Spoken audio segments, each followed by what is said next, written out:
Boxing Truth here, back with another video. Make sure to smash that like button, like, subscribe, all that good stuff. Alright, man. Finally, some fights to look forward to. I mean, this is one of the fights of the weekend. Probably the most interesting fight of this weekend. Most anticipated. The gloves are off. Segment did it again. It was another solid episode of little trash talking, little mind games, mental warfare going on between Liam Williams and Chris Eubank Jr.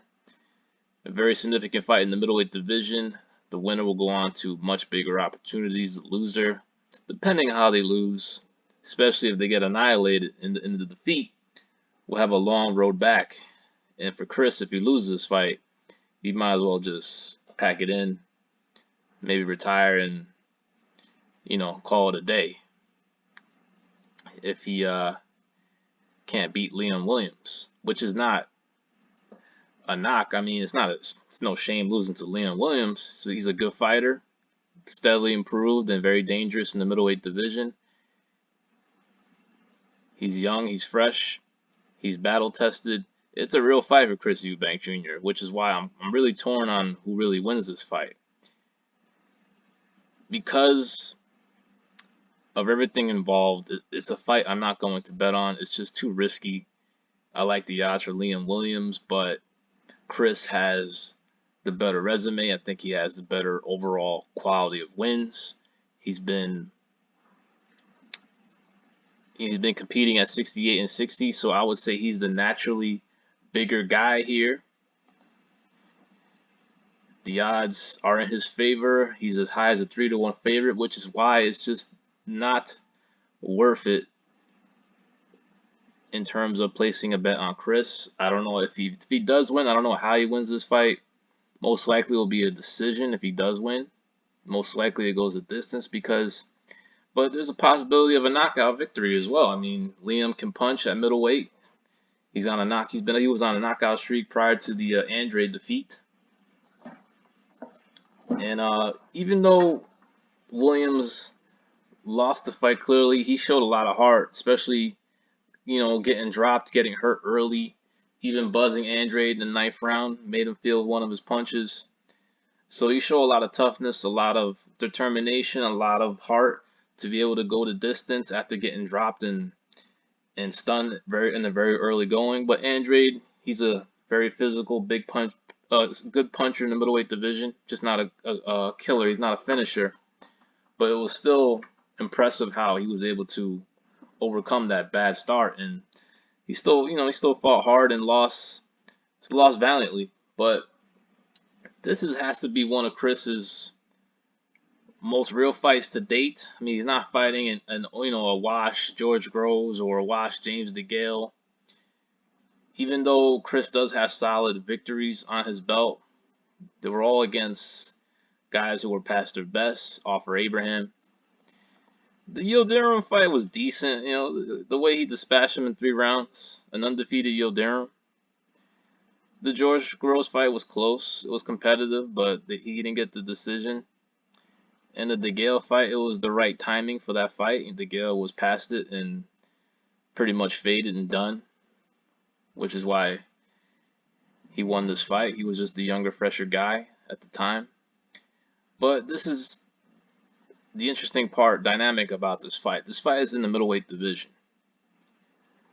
And Chris hasn't really competed at middleweight much since 2019. This is going to be his first true middleweight fight because this was a catchweight right here against Marcus Morrison. This is going to be his first true middleweight fight since Korobov. So it's been about 3 years. And ever since Chris moved up to super middleweight, you can see the performances at middleweight are just not strong. I mean, going the distance with Marcus Morrison, Zach Parker made easy work of this guy. But of course, Zach Parker is a natural super middleweight. Korobov, it was a terrible start prior to the fight getting stopped from an injury. He didn't look good at all in that fight. And it got to a point where it looks like Chris hasn't improved ever since the James DeGale victory. He had a lot of momentum coming off the biggest win of his career. Then he was on a hiatus, didn't come back into the ring until the end of that year. Then didn't fight until 2021, took all of 2020 off. So it kind of looked like in these next two performances that he's kind of digressed. He hasn't improved. Linking up with Roy Jones, has it really been beneficial? Has it been the right move? But we're gonna see if he's been learning anything, if he's been working on things. He looked pretty good in the pads against with Roy in the open workout, which they don't show everything, but we're gonna see if he's improved, if he's really trying to improve his craft and change things up with his attributes. Will he throw more jabs? Will he use more movement? Is he gonna throw more combinations? But we need to see a strong performance from Chris. It's been a long time. It's been over. It's been over 3 years. It's been almost 3 years since the last really good performance in his career. And this is put up or shut up time, man. This is the real fight. This is the fight that will direct the winner towards bigger glory, bigger fights down the road, and it's a very important fight, man. We're gonna find out a lot about Chris in this fight. Should he still be fighting in the middleweight division? I feel he's outgrown that division. I think he's much better at 168. I mean, the results prove it. He was very strong at that weight division, able to compete with naturally bigger guys like Abraham, like Groves, like DeGale, and he can definitely compete in that division. But at 60, I feel he's outgrown the division. He's not as strong. And Leon Williams, he's really, really good in the middleweight division ever since he moved up from 54. Was draining himself to make that weight. But this is going to be a very interesting fight. I think this is the perfect weight for Liam, not the perfect weight for Chris Eubank Jr. I think he's draining himself to make the weight, so that's an interesting dynamic in this fight as well. I'm just going to enjoy the fight, guys. I'm looking towards other fights this weekend to play some action on. But, I love the odds with Liam Williams. I think he has a great chance of winning this fight.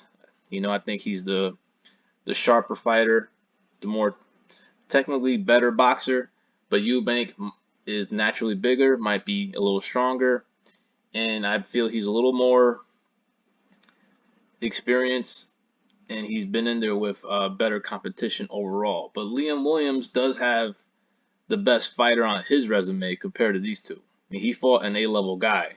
Chris Eubank hasn't fought an A-level guy yet, and he hasn't really fought a guy who was truly in his prime and truly at his best outside of Billy Joe Saunders, but they fought when they were domestic level at that time. They weren't world class yet. So it's a lot to think about when it comes to this fight.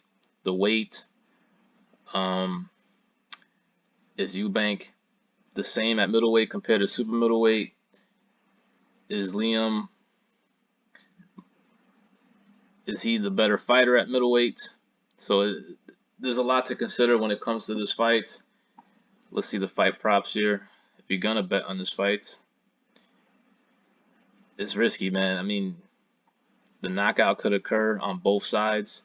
But yeah, man, if you're feeling bold, take a chance on Liam. But I would just, keep it safe, keep it money line for Liam to win, and good possibility the fight could go over. A good possibility the fight can go the distance. This is just one of those fights where you really, really don't know what's gonna happen, man.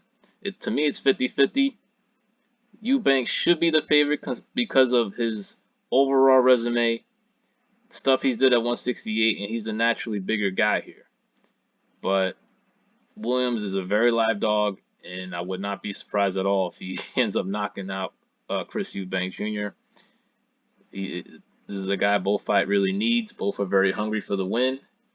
A lot of money at stake for the winner, especially if Chris finally decides to take that chance, take that huge risk. This is a risk right here, but to take that true risk and fight one of the bigger names in the division, this is a big domestic level fight and a true, real fight to show if Chris can really hang with some of the top dogs. He's fighting a hungry contender here, and this is real, man. This is gonna be real. It's gonna be a very interesting fight, but I have no idea who wins. and I'm not confident on either side to really place a bet here. But y'all let me know what y'all think. Who you got? Who you riding with? Who you think's gonna win? This is Boxing Truth. I'm out.